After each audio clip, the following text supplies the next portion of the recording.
Hi friends, in the seventh video we have seen the slot antenna.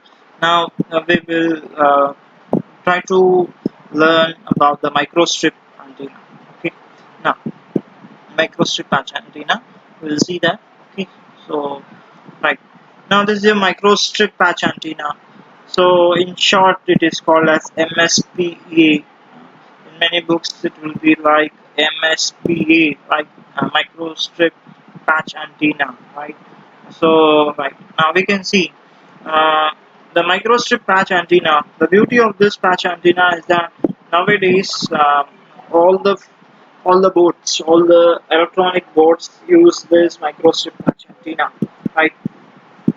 Now this microstrip patch antenna consists of an radiating patch on one side of the dielectric substrate, which has a ground plane on the other. So we have now if we can see the structure of microstrip patch antenna, we are having a ground plane, and then we have a dielectric substrate, and on the dielectric substrate we take a metallic patch. So it's a metallic patch, right? So it is a very good conducting plate, as such we can just imagine, right? So for good antenna performance, a thick dielectric substrate having a low dielectric constant is desirable. So this is the one of the conditions, so that if anyone wants to do any project to design a microstrip patch antenna, so this will be useful. So that the dielectric constant should be low. This is one of the points we have to make a note. And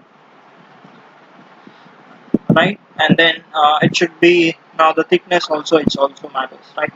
So in order to have very good antenna performance, a thick dielectric substrate having a low dielectric constant is desirable, since it provides better efficiency, larger bandwidth, and better radiation. So in order to have better efficiency, larger bandwidth, and better radiation, we use that. Okay. Now, as I told you that it is used in printed antennas, so usually application, I can just tell you, in all the mobile phones we are having the microstrip patch antenna, that is as rectangular microstrip patch antennas are mostly used in our mobile phones. Okay, and now coming to its frequency, microwave range frequency is used, that is from 1 gigahertz to more than 40 gigahertz has been used. Actually, the microwave range up to 100 gigahertz and even 1000, but here we use up to a nominal level, so that it should not harm the human being, right? And all the not only the human beings, and all the creatures on earth, right? And right, because of the size of the antenna, it's directly tied with the length of the resonant frequency, right? So microstrip patch antenna, or simply we call as a patch antenna, and has a narrow band, and the it has a narrow band wide beam antenna, right? So it is very much necessary that we want an high directive and narrow band antenna, so that can be achieved by this microstrip patch antenna. Now, now the construction, as we have seen, another few points upon the construction part. So the patch usually feeds. Now we can see here, the patch usually feed along the center line to the symmetric, and thus minimizing excitation of undesired modes. So usually the feed which we can give from any corner, and it's better to give on the middle of the patch, right? So now, another point is that microstrip antennas are easy to fabricate and comfortable on curved surfaces.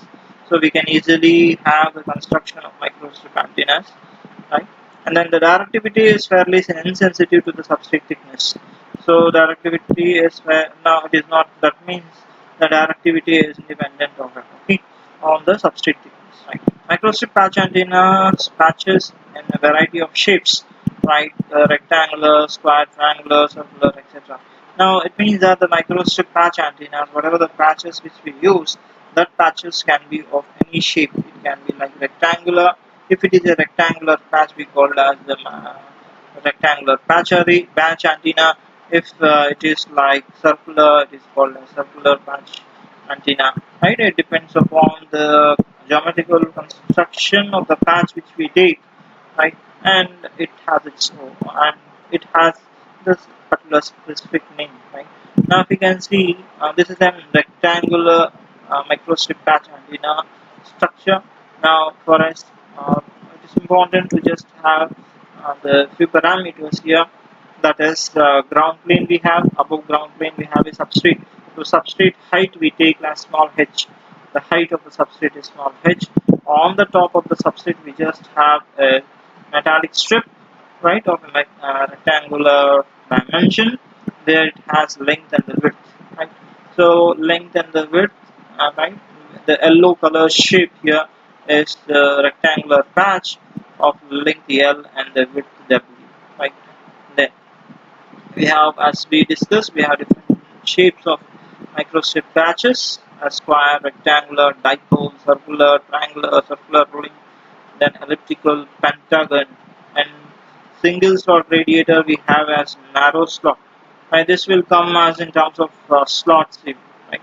Then next, microstrip patch antennas. If we can see, it is radiating patch. We can see here we have a rectangular patch. This is an one which has been taken from the NPTEL video. So this is a rectangular patch and a triangular patch, right, which has been made. Then now coming to the field, how the field will be from the microstrip patches, how the electrical field, the magnetic field will be dissipating out. So we can see that the ground plane with the thickness we have, right, and substrate thickness as h, and on this this is the microstrip we have, right, and the direction, right. Now we can see, now from the sides we have the electric field which is generating, right. Right, this is the field and this is the direction through which we have, that is through the sides of the particular rectangular strip, right, uh, the radiation will be emitting out. So this is the frequency equation which we use. The frequency f naught, that is the operating frequency f naught equal to capital C by 2 times L of square root of epsilon r. Epsilon r is the relative permittivity of the dielectric material. And the electrical fields, we have to remember this equation for the electric field of the microstrip antennas in terms of the theta and phi, the principal directional axis, theta and phi, right? And right now we have to just have these equations to design uh, the microwave, that is, sorry, the microstrip patch antenna, as W and L are very important. So we just have this W and L into picture, and based upon the height, even the relative permittivity, right? So epsilon r also matters a lot. So we have to just calculate these parameters, right? So WL and the epsilon r. Now the advantages. Now going to the advantages of microstrip antenna. So it is lightweight and low volume.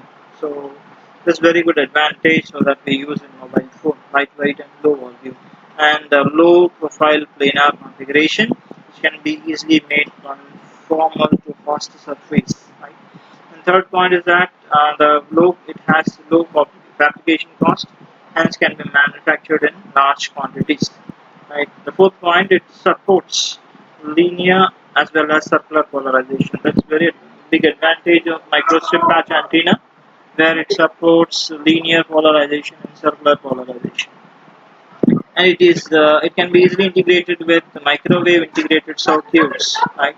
And then it is capable of dual or triple frequency operations. So it is capable of dual and triple frequency operations. And then last one, it is mechanically robust when mounted on the rigid surfaces, right? Now coming to the disadvantages, that it has a very narrow beam width and low efficiency, low gain, and has the radiation from feeds and junctions, the extra radiations from the feeds and junctions, and poor N5 radiator except tapered slot antennas. It has low power handling capacity and it has surface wave excitation. These are the disadvantages of it. And what are the remedies for that is low power and low gain can be overcome by array configuration. So instead of having one single array, we can have one single patch, not patch, it's one single microstrip. We can have multiple, that is as array configuration. Then it will be giving very good gain as such. Okay, and surface wave associated limitations such as poor efficiency, right, increased coupling, reduced gain, and radiation pattern can be overcome. Okay, then the bandwidth can increase up to 60% by some special techniques. Right, these are the remedies. And applications, we can see the applications of this particular antenna. It is used in mobile satellite communication, and it is used in direct broadcast television, right? And then it is used in wireless LANs. It is used as a feed element in coaxial system, right? And then it is used in your global positioning system, right? It's also used in missiles and telemetry, right? Here the spelling mistake in television and telemetry, sorry. And then it is used in UHF patch antennas for space. So the microstrip patch antennas has various applications, right? So this hope you have learned something about this that is rectangular patch antennas and micro, that is the patch antennas especially, right? So the next video we will go with the parabolic antennas. Thank you for listening to this video. Thank you.